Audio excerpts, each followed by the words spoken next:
Good evening. I am Staff Sergeant Wynn. Today we'll be going over our squad ambush brief on North Torbian forces. First off, we'll be leaving from our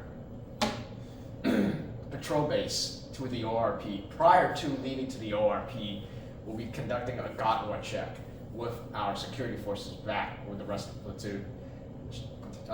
Listing where we're going, what we'll be doing, and when we'll be back, and in the event that the rest of the platoon takes contact and we don't make it back, send someone out to get us. Once we arrive in the ORP, we'll be sitting our rucks down, conducting PCCs and PCIs. We'll be checking over radios to see whether and when the radio functions or not. We'll be checking over the AT-4, checking over the weapon systems, such as the machine guns and the automatic riflemen, to make sure that none of them would jam.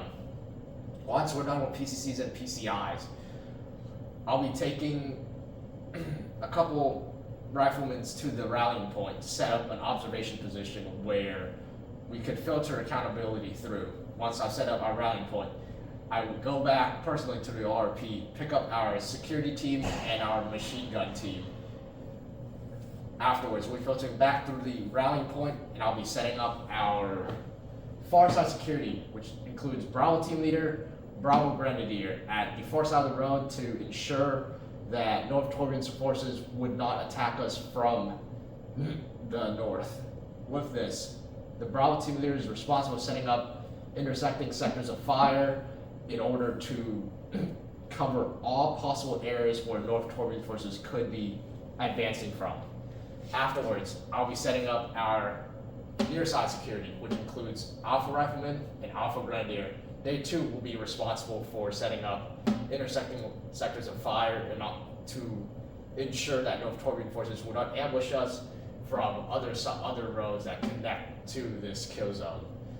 They'll also be overlooking the intersection where most likely a lot of movement will be happening. Afterwards, I'll be setting up our machine gun team, which includes the machine gunner and the assistant machine gunner. They'll also be setting up sectors of fire overlooking the kill zone and ensuring that their weapon system isn't hampered by any obstacles along the kill zone or beyond the kill zone.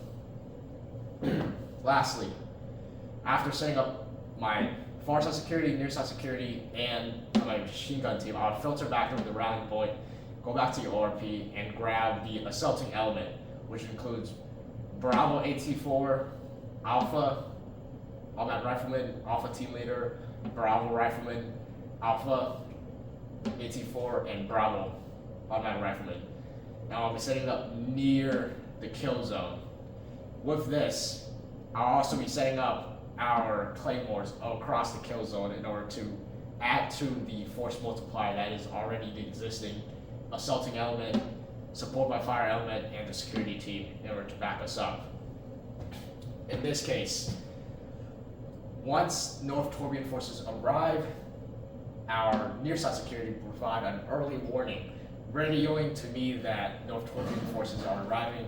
You'll also be producing a small salute report, size, activity, enemy, location, time, approximately what time. I'll be reporting salute report to higher. Meanwhile, once North Torbian forces, both dismounted and mounted, cross the kill zone, my initiation of the ambush will be started by Alpha Team Leader, since he's a rifleman. I would not want the machine gunner, nor the AT-4, nor the claymores to be the initiation of the ambush, because if a malfunction were to occur, an loud audible click could be heard and it would give away our position. Instead, I would have Alpha Team Leader assume the initiation of the ambush, where a mad minute would start. Within this mad minute, we would have all the assaulting element focusing fire on the kill zone, while the machine gunner will also be providing fires onto the kill zone, support by fire. Meanwhile, while this mad minute is happening, the security teams will be responsible for alerting myself of any other approaching North Torbian forces that may be approaching from the North Road, or for our near side security, the south and the intersection. Afterwards, once the enemies has been suppressed and been dealt with, A ceasefire will be called by myself in the event that a vehicle is still managed to survive. The AT-4 will be focusing on the vehicles. Meanwhile, all my riflemen, the team leader, all the riflemen will be focusing on dismounted units. Once the enemy has been dealt with, a ceasefire will be called, and the assaulting element would assault through the kill zone, bounding through the kill zone one by one. After they have successfully bounded to the LOA past the swamp, they would then call LOA, reporting back to me, and we'll be conducting a swift EPW and Kazovac care on the any remaining North Torvik forces, looking for maps, looking for weapon systems, looking to ensure that the vehicles are disabled. Once we've ensured EPWs have been collected, would then proceed into our red, white, and blue plan.